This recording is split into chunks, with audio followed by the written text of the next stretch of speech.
جنرال إيليا فرانسيس الصافي، وهو شقيق للمرحوم الراحل وديع الصافي. طبعا أنا فخورة برشا يكون لي حوار مع الجنرال، يعني فرحانة برشا يكون معنا موجود مباشرة من لبنان الجنرال دكتور إيليا فرانسيس الصافي. مساء الخير.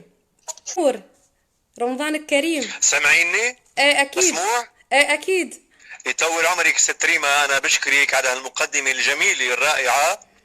وهذه مش غريب عن الشعب التونسي الحبيب والغالي، وتونس الخضراء الأصيلة يلي دائما بتعلمنا أمور كتيرة. كمان تونس دائما بالقلب، وبقلب الأستاذ وديع كانت دائما.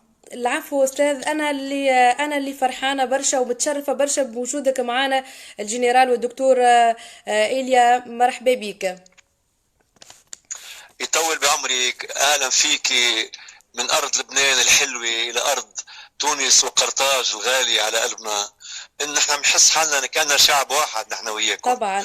أستاذ وديع كان كتير يقدركم ويحبكم، ويحب لطفكم وفنكم وذوقكم وأصالتكم. يعني نحن كتير بنحب الشعب التونسي. يعيشك. تونس الخضراء هي دائما خضراء في قلبنا، دائما في يعيشك. قلبنا يا ست ريما. يعيشك استاذ إيلي.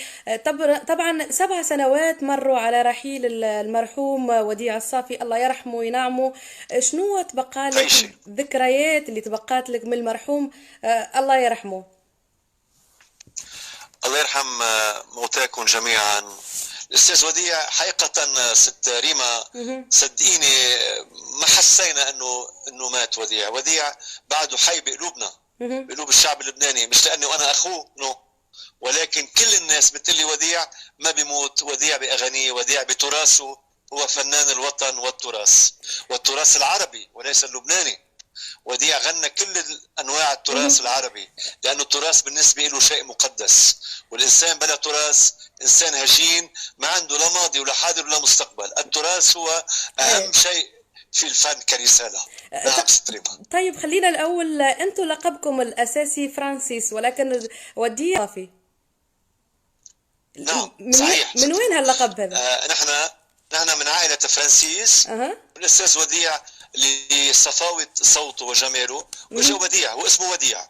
مهم. وديع فرانسيس. أها. ولكن اللجان التي امتحنته في الاذاعه اللبنانيه وقتها في المرتبه الاولى مع تمييز، مهم. قالت له صوتك صافي، وديع الصافي. سبحان الله، وكانه هذا الشيء اجى من لدن الرب، يعني سبحانه وتعالى اجى اسم على مسمى وديع الصافي.